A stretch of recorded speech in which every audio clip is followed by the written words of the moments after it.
Good morning 11th standard. आज हम जो बात डिस्कस करने जा रहे हैं, जो ऑलरेडी हमने कितनी बार डिस्कस की हुई है, उसका नाम है कैपिटल एंड ड्राइंग। ऑलरेडी मैंने आपको बताया कैपिटल किसे कहा जाता है। अगर ओनर, बिजनेस का ओनर बिजनेस में अगर कुछ लेके आता है, कुछ भी चीजें लेके आता है, कैश लेके आता है, फर्नीचर लेके आता है या कुछ भी लेके आता है, तो वो एक तरह से कैपिटल होती है।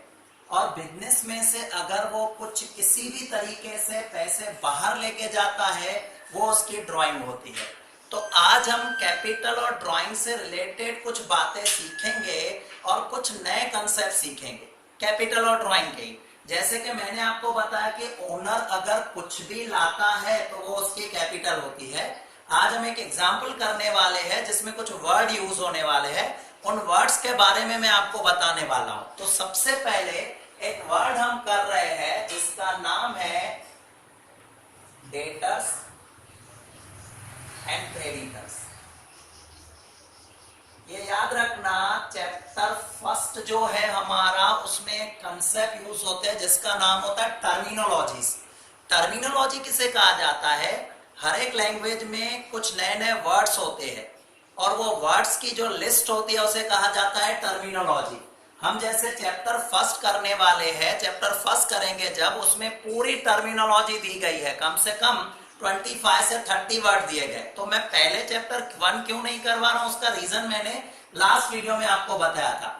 देखो, जो प्रैक्टिकल आप जितना समझोगे ना, तब वो वर्ड समझोगे तो ज्यादा से ज्यादा इजीली समझ में आएगा। ऐसे कुछ वर्ड्स मैंने उस दिन समझाए थे।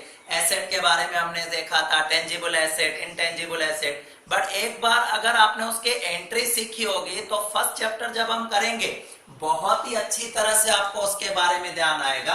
अभी जो ये जनरल एंट्रीज का मैंने चैप्टर शुरू किया है, आपके टेक्स्ट बुक का 3rd चैप्टर है और आज शायद मैं उसमें से एक एग्जाम्पल भी आपको करवाने वाला हूं। बट पहले मैं ये कुछ वर्ड्स क्लियर कर लूं। तो सबसे पहले वर्ड आता है डेटर्स। अब डेटर्स किसे कहते हैं? सपोज मैं एग्जाम्पल के साथ कह रहा हूं, ये मेरी शॉप है, यहां पर मैं मतलब मिस्टर ए बैठा हुआ है। मिस्टर ए यहां पर बैठे हुए हैं, अपना बिजनेस कर रहे हैं, मतलब मैं बिजनेस कर रहा हूं। अब मान लो मेरे पास कोई कस्टमर आता है, मिस्टर बी, और मुझे कह रहा है कि सर मुझे 50,000 रुपीज के गुड्स चाहिए और मैं उसके पैसे अभी नहीं दूंगा, 1 महीने के बाद उसका पैसा दिया जाएगा। तो मैं एग्री करता हूं, ठीक है लेके जाओ गुड्स। अब सोचो उस केस में 50,000 के मैंने गुड्स उसे दे दिए, पैसे अभी नहीं आए मेरे पास, पैसे शायद 1 महीने के बाद आने वाले। तो मैं इसकी एंट्री क्या लिखने वाला हूं? इसकी एंट्री मैं लिखूंगा मिस्टर बी अकाउंट डेबिट, क्योंकि ये ऑलरेडी एंट्रीज में आपको सिखा चुका हूं। To sale, mister B account debit to sale account. क्यों? रूल कौन सा? पहला rule, debit word comes in business में कुछ आया नहीं।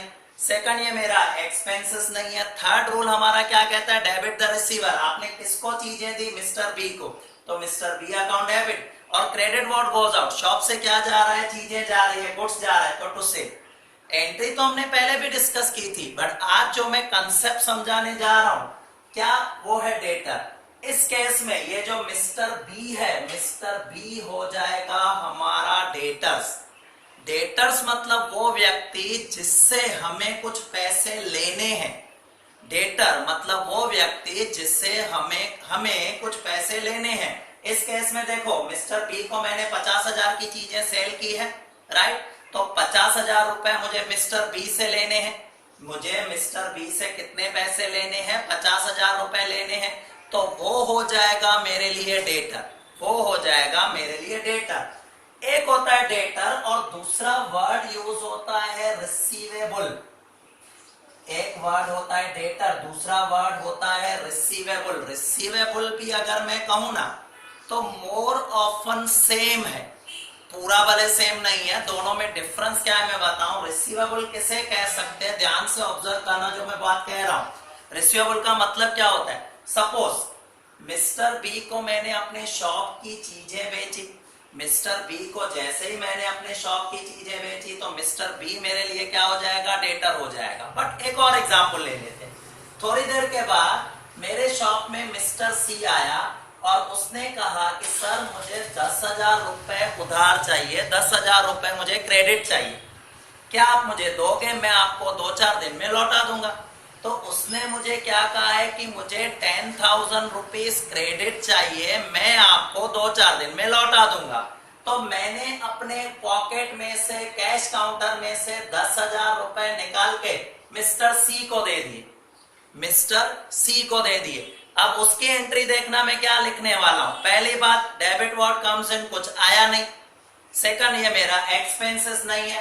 Debit the receiver, debit the receiver हो गया मिस्टर सी, तो मिस्टर सी अकाउंट डेबिट, और मेरे यहां से क्या जा रही है? कैश जा रही है, तो कैश अकाउंट। तो इस केस में एंट्री तो हमने ये भी लिखी है, बट इस केस में मैंने मिस्टर सी को गुड्स नहीं दिए हैं।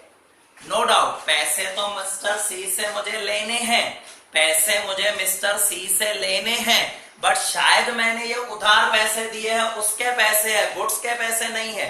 तो सिंपल लॉजिक याद रखो, अगर आप किसी को गुड्स बेचते हो उधार पर, that person is known as your debtor. अगर आप किसी को कुछ चीजें, मतलब कुछ पैसे उधार दे देते हो कुछ टाइम के लिए, that person is your receivable. कहीं से हमें कुछ पैसे मिलने वाले हैं, सपोज किसी भी और चीजों के हो सकते हैं, गुड्स के रिलेटेड नहीं है, गुड्स से रिलेटेड नहीं है। सपोज मैं आपको एक और एग्जांपल देता हूं, मेरे पास एक प्रॉपर्टी है, मेरे पास एक प्रॉपर्टी है जो मैंने किसी को रेंट पे दे रखी है। अब उस बंदे को 10,000 रुपए रेंट देने हैं, मतलब वो मुझे देगा, अभी दिया नहीं है, देगा, तो वो अमाउंट भी मेरे लिए क्या बन जाएगा? रिसीवेबल। रिसीवेबल का मतलब होता है अदर देन गुड्स, जिसमें वर्ड सेल यूज करते हो वहां पर वर्ड यूज होगा डेटर, और जिसमें सेल के अलावा कुछ और वर्ड यूज होता है, जैसे आपने किसी को उधार दे दिए, दैट इज योर रिसीवेबल। तो दो वर्ड हमने सीखे, डेटर और रिसीवेबल, दोनों को सेम समझा जाता है, दोनों की एंट्री लगभग सेम आ जाती है। डेटर मतलब जिससे पैसे लेने हैं, रिसीवेबल भी मतलब पैसे लेने हैं, बट दोनों में डिफरेंस क्या है? डेटर मतलब वो होता है जिसको हमने सेल की है, मतलब बिजनेस से रिलेटेड कोई भी पैसे लेने हैं, और रिसीवेबल मतलब वो होता है जिससे भी हमें पैसे लेने हैं बट सेल से रिलेटेड नहीं है, मे बी कोई और ट्रांजैक्शन के पैसे हमने उसको दिए होंगे, that is called the receivable of the business. क्योंकि आज जो हम एक एग्जांपल करने वाले हैं उसमें इन दोनों वर्ड का यूज होने वाला है, डेटर भी यूज होने वाला है, रिसीवेबल भी यूज होने वाला है, राइट। तो अब मैं अपने तीसरे वर्ड पे आता हूं, क्रेडिटर्स। अब मैं अपने तीसरे वर्ड पे आता हूं, क्रेडिटर। जैसे कि डेटर आपने समझा ना, तो क्रेडिटर बिल्कुल उसका अपोजिट है। डेटर समझा तो क्रेडिटर उसका अपोजिट है। क्रेडिटर किसे कह सकते हैं? जैसे कि मान लो मैं मिस्टर ए मार्केट में आया, यहां पर कुछ चीजें परचेस करने के लिए, मैं मार्केट में आया अपने शॉप की कुछ चीजें परचेस करने के लिए। मैंने देखा कुछ गुड्स 30,000 रुपीज के मैंने परचेस किए हैं मिस्टर पी से। अब मेरे पास फिलहाल पैसे नहीं है, मिस्टर पी को मैंने ऐसा कहा, भाई देख अभी मेरे पास पैसे नहीं है, बट मैं तेरे को पैसे 1 महीने के बाद दूंगा, अगर तू मुझे क्रेडिट पे दे रहा है, then okay, I will purchase from you, right. तो उस केस में क्या हुआ, मिस्टर पी ने मुझे चीजें दे दी। उस केस में आप एंट्री क्या लिखते हो? देखो मैं ये 30,000 के गुड्स लेकर अपने शॉप में आ गया, मतलब डेबिट व्हाट कम्स इन, मेरे पास क्या आ रहा है? चीजें आ रही है, that case purchase account debit. और तो में क्रेडिट का केस अगर हम देखें, क्रेडिट क्या हुआ, सोच के देखना, ऑब्जर्व करना, क्रेडिट व्हाट गोज आउट, आज कुछ पैसे नहीं गए। सेकंड रूल था क्रेडिट ऑल इनकम, कहीं इनकम नहीं है। थर्ड रूल था क्रेडिट द गिवर, गिवर इस केस में कौन है? मिस्टर पी है, तो मैं क्या लिखने वाला हूं? Mister P account, right. तो purchase account debit to mister P account. तो ये केस में देखो मैंने मिस्टर पी से उधार पे चीजें परचेस की है। अब इस केस में मैंने उधार पे परचेस की है, सेल नहीं की, मैंने उधार पे परचेस की है। तो मेरे लिए, मैंने कहा था आप हमेशा बिजनेस के एंगल से सोचना, मेरे लिए जो मिस्टर पी है वो हो जाएगा क्रेडिटर, मेरे लिए मिस्टर पी जो है वो हो जाएगा क्रेडिटर। उल्टे एंगल से सोचो तो मैं मिस्टर पी के लिए मैं क्या हो जाऊंगा, डेटर, बट आपको पी के एंगल से नहीं सोचना है, आपको हमारे बिजनेस के एंगल से सोचना है, मेरे बिजनेस के एंगल से सोचना है, मिस्टर ए के एंगल से सोचना है। तो मिस्टर ए के बिजनेस के पॉइंट ऑफ व्यू से देखें तो मिस्टर पी उसका हो जाएगा क्रेडिटर। इन शॉर्ट, किसी से अगर हम कुछ उधार चीजें परचेस करते हैं, किसी से अगर हम कुछ उधार चीजें परचेस करते हैं तो वो हमारे लिए क्या बन जाता है, क्रेडिटर बन जाता है। किसी से अगर हम कुछ उधार पैसे लेते हैं, याद रखना उधार पैसे, अब मैं चीजें परचेज नहीं कर रहा हूं, मैं क्या कह रहा हूं, किसी से मैंने फ्रेंड से कुछ पैसे उधार ले लिए, किसी फ्रेंड से मैंने कुछ पैसे उधार ले लिए, सो ही इन दैट केस वो हमारे लिए क्या हो जाएगा, पेएबल। पेएबल मतलब लायबिलिटी, हमें पे करना है, उसे वर्ड क्या यूज किया जाता है, पेएबल यूज किया जाता है। ये सारी चीजें जो मैं आपको समझा रहा हूं, नो डाउट मैं चैप्टर 3 में समझा रहा हूं, ये एंट्रीज के पॉइंट ऑफ व्यू से समझा रहा हूं, बट आप चैप्टर 1 की जब टर्मिनोलॉजी करोगे तो उसमें भी ये सारे की सारी बातें आ जाएगी। जो हम पैम्पलेट देने वाले हैं या प्रैक्टिस बुक देने वाले हैं, उसमें ये सारे की सारी टर्मिनोलॉजी अंदर डिटेल लिखी हुई है, इवन आपके टेक्स्ट बुक में भी बहुत अच्छी तरह से लिखी हुई है। बट मैंने आपको क्या कहा था, चैप्टर जब भी फर्स्ट करो तो क्या होना चाहिए, 3rd चैप्टर की एंट्रीज क्लियर होनी चाहिए। आज मैंने आपको डेटर्स के बारे में बताया, रिसीवेबल के बारे में बताया, पेएबल के बारे में बताया, क्रेडिटर्स के बारे में बताया, और भी एक दो कंसेप्ट हम यूज करने वाले हैं जो खास करके ध्यान से देखना, मैं लिख लेता हूं पहले फिर आपको एक्सप्लेन करता हूं। ओके, और जो वर्ड्स मैं अभी समझाने जा रहा हूं, जो आपके आज के एग्जाम्पल में यूज होने वाले वर्ड्स है, उनमें एक वर्ड आएगा LIC। आपको पता है LIC हमेशा हमारी पर्सनल एक्सपेंसेस होता है, क्योंकि बिजनेस की थोड़ी LIC होगी। हम जो लाइफ इंश्योरेंस परचेस करते हैं, किसका, ओनर का इंश्योरेंस होगा, बिजनेस का इंश्योरेंस नहीं होगा। हाँ, बिजनेस में अगर कुछ चीजें पड़ी है, जैसे बिजनेस में एयर कंडीशन होती है, मशीनें होती है, उसका जब इंश्योरेंस होता है उसके लिए वर्ड यूज होता है GIC, जनरल इंश्योरेंस। तो अगर मैं मशीन का इंश्योरेंस परचेस कर रहा हूं, अगर मैं एयर कंडीशन का इंश्योरेंस परचेस कर रहा हूं, या बिजनेस में और जो चीजें हैं उनका इंश्योरेंस परचेस कर रहा हूं, इन दैट केस वो हमारे लिए बिजनेस का एक्सपेंसेस है। याद रखना, इन दैट केस वो हमारा बिजनेस एक्सपेंसेस है। बट अगर हम LIC पे कर रहे हैं, this is your personal expenses, LIC हमारा खुद का एक्सपेंसेस है, सो LIC को हम ड्राइंग ट्रीट करेंगे। जब भी वर्ड यूज किया जाएगा LIC हमारे लिए पर्सनल एक्सपेंसेस होगा। उसी तरीके से इनकम टैक्स, इनकम टैक्स का मतलब क्या होता है, जो हम कमाते हैं उसका टैक्स। अब हम सिर्फ बिजनेस में से ही नहीं कमाते हैं, जैसे कि अगर मान लो मैं कोचिंग क्लासेस चलाता हूं, तो कोचिंग क्लासेस के अलावा कहीं और जॉब करता हूं, वहां से मेरी इनकम आती है। मेरे पास प्रॉपर्टी है, उसका रेंट आता है, उसकी इनकम। इसके अलावा मैं जो शेयर मार्केट में पैसे लगाता हूं, वहां से मेरी इनकम आती है। वो सारी इनकम की जो टैक्स होती है उसे कहा जाता है इनकम टैक्स। वो सिर्फ बिजनेस की टैक्स नहीं है। That is why income tax is treated our personal expenses. Income tax is treated our personal expenses. तो जब भी लिखा हो पेड इनकम टैक्स, तो समझना इनकम टैक्स मतलब ड्राइंग है।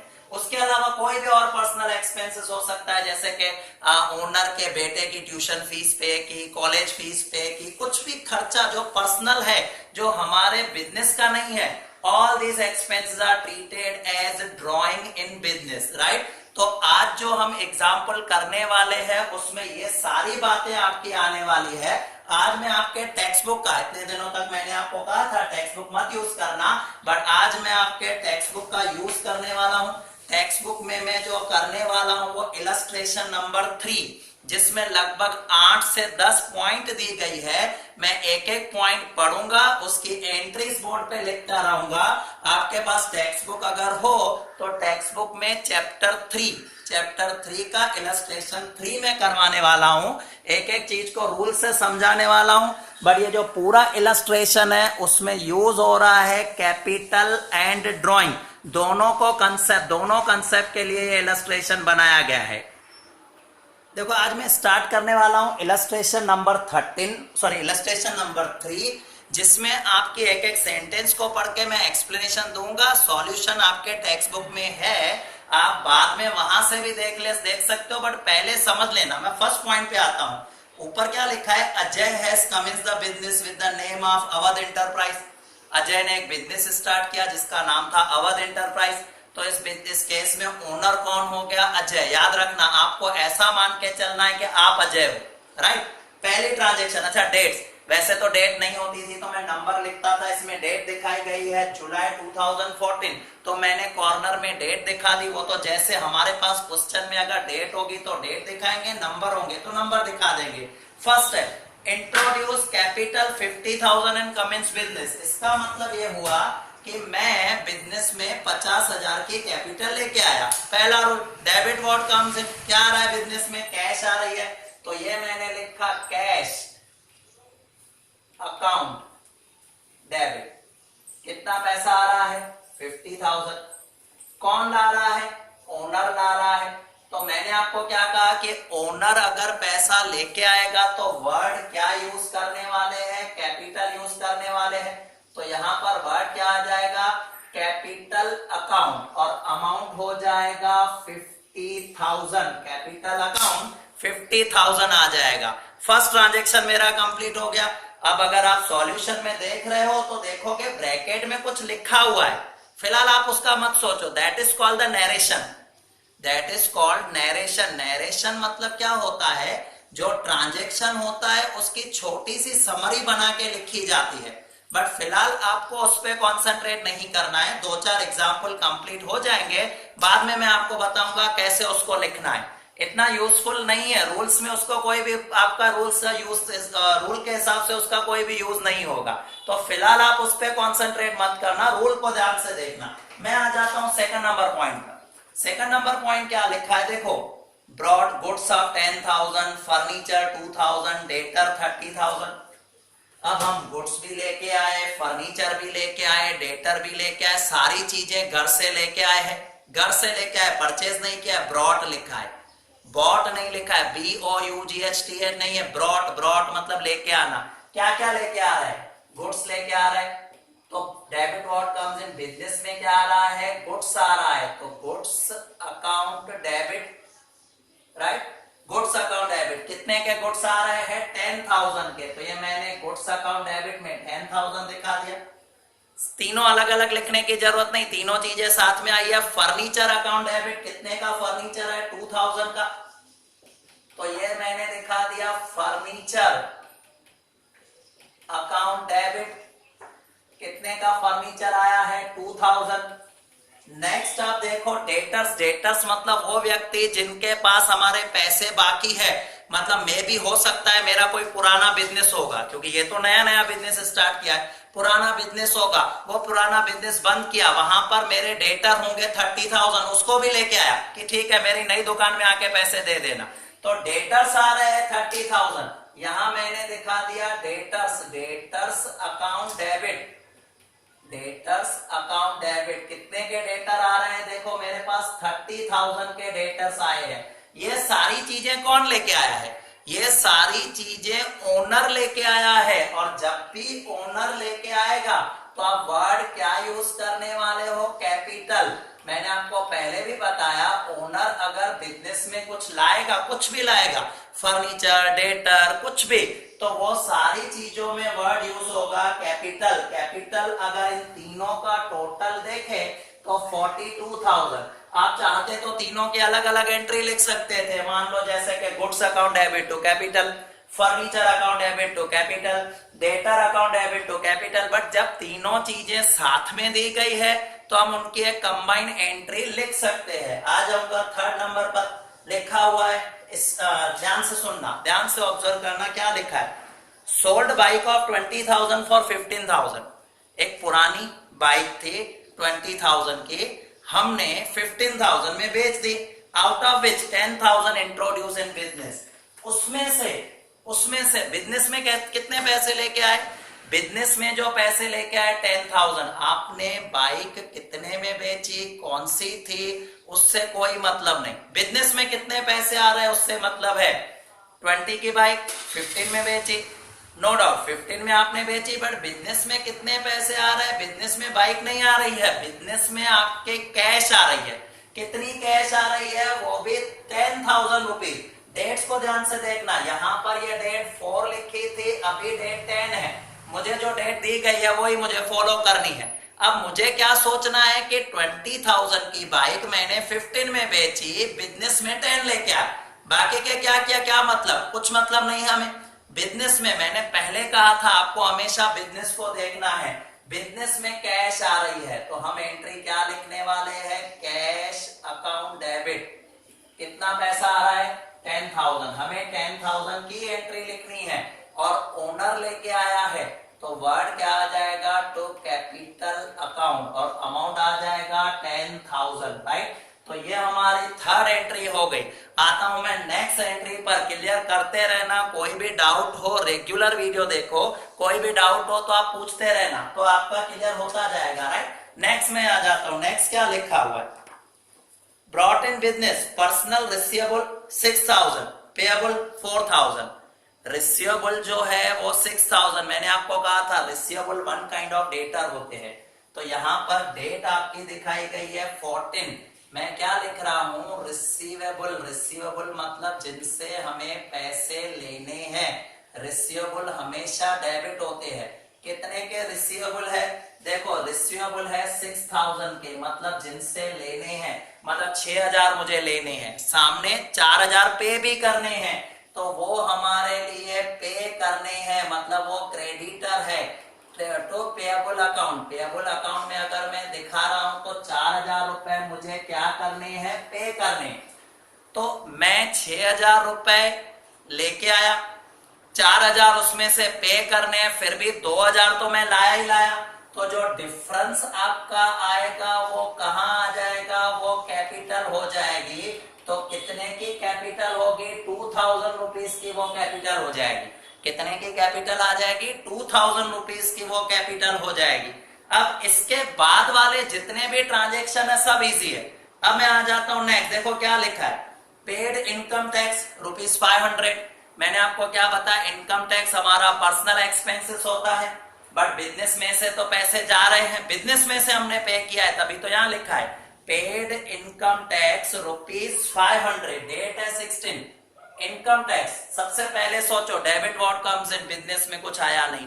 Second number, debit all expenses. क्या ये एक्सपेंसेस बिजनेस का है? नहीं, ये तो पर्सनल एक्सपेंसेस है, और पर्सनल एक्सपेंसेस अगर होता है तो हम उसके लिए वर्ड क्या यूज करते हैं? ड्रॉइंग। तो हम क्या लिखने वाले हैं? Drawing account debit. कितने पेमेंट की है? 500 रुपीज की, तो ये मैंने दिखा दिया 500। और क्रेडिट का रूल सोचो, क्रेडिट व्हाट गोज आउट। क्या गया बिजनेस से? कैश गई है, हमने कैश पेमेंट की है, तो यहां पर आ जाएगा टू कैश अकाउंट, और कितना अमाउंट हमने पे किया है? 500 रुपीज, राइट। नेक्स्ट पे मैं आ जाता हूं। नेक्स्ट क्या लिखा है? Withdraw 1,000 from business for personal use. हमने 1,000 रुपए बिजनेस में से लिए हैं पर्सनल यूज के लिए, मतलब मैंने दुकान में से पैसे लिए, घर लेके गया। पहला rule, debit what comes in, कुछ आया नहीं। सेकंड, एक्सपेंसेस नहीं है। Third, debit the receiver. Receiver कौन है? कौन पैसे ले रहा? ओनर। और ओनर जब भी कुछ पैसे लेता है तो हम वर्ड क्या यूज करते हैं? ड्रॉइंग। वर्ड यूज किया जाता है drawing. Drawing account debit to cash account. Drawing account debit to cash account. कितने पैसे आपने लिए हैं? आपने 1,000 रुपीज लिए हैं, तो यहां पर मैंने दिखा दिया 1,000। यहां पर मैंने दिखा दिया 1,000, मैंने पर्सनल एक्सपेंसेस के लिए लिए हैं, तो 1,000 मैंने दिखा दिया drawing account debit to cash account. उसके बाद में आता हूं, लिखा हुआ है paid 200 life insurance premium from business. आज ही मैंने सीखा life insurance premium, LIC। LIC हमारा पर्सनल एक्सपेंसेस है, पर्सनल एक्सपेंसेस है, तो उसकी एंट्री भी हमारी पर्सनल एक्सपेंसेस मतलब ड्राइंग में होगी। तो हम क्या लिखने वाले हैं? ड्राइंग। क्यों? Drawing account debit. पहले सोचो, बिजनेस में कुछ आया नहीं, एक्सपेंसेस है, बट बिजनेस का नहीं है, किसका है? ओनर का। और ओनर का कुछ भी एक्सपेंसेस होगा वो कहां दिखाया जाएगा? ड्राइंग में। तो drawing account debit to cash account, क्योंकि कैश तो जा रही है। ऐसा कहीं नहीं लिखा है कि हमने चेक से पेमेंट किया है। अगर लिखा होता चेक से पेमेंट किया है तो वर्ड कैश के जगह बैंक आ जाता। तो पर्सनल इंश्योरेंस प्रीमियम 200 रुपीज पे किया है, तो ये 200 रुपीज की आपकी एंट्री आ जाएगी। नेक्स्ट हम आ जाते हैं, नेक्स्ट लिखा हुआ है withdraw goods of ₹400 for personal use from business. इस ट्रांजेक्शन को आज मैं पेंडिंग रख रहा हूं। इसमें एक न्यू पॉइंट है जो मुझे एक्सप्लेन करनी है, तो फिलहाल आप इसको मत देखना, लास्ट वाले ट्रांजेक्शन को देखो। College tuition fees ₹500 paid from business. अपने बेटे की ट्यूशन फी पे की है, तो सोचो ट्यूशन फी भी हमारा पर्सनल एक्सपेंसेस है, ट्यूशन फी भी हमारा पर्सनल एक्सपेंसेस है। क्या एंट्री आएगी उसके? Drawing account debit to cash. ये देखो drawing account debit to cash मैंने लिखी नहीं, बट आप अपने टेक्स्ट बुक में देख सकते हो।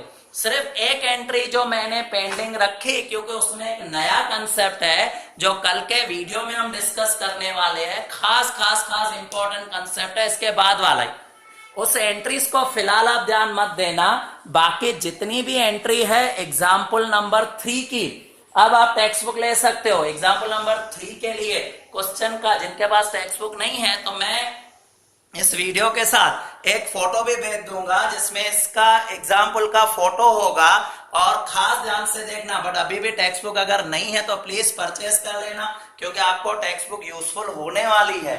अभी तक जितने भी मैंने वीडियो भेजे हैं उसमें ऐसा ही कहा है कि टेक्स्ट बुक का फिलहाल यूज मत करो, बट थोड़ा थोड़ा अब मैं टेक्स्ट बुक का यूज करवाना सिखाऊंगा, ताकि आपको लिखने की स्टाइल, कैसे लिखना है, वो सॉल्यूशन आपके पास होंगे तो आप देख सकते हो, उससे आपको अच्छी तरह से आइडिया आ जाएगी। तो कल हम एक और कंसेप्ट शुरू करेंगे कि अगर दुकान में से चीजें बाहर जाती है, दुकान में से चीजें बाहर जाती है जो सेल नहीं है, सेल के अलावा, तो उसमें क्या करते हैं वो डिस्कस करने वाले हैं, जिसकी एक एंट्री मैंने आज छोड़ दी है। तो उस एंट्री को छोड़ के बाकी सारे पॉइंट्स आप कंप्लीट कर लेना, बाकी हम नेक्स्ट वीडियो में डिस्कस कर लेंगे। Okay bye.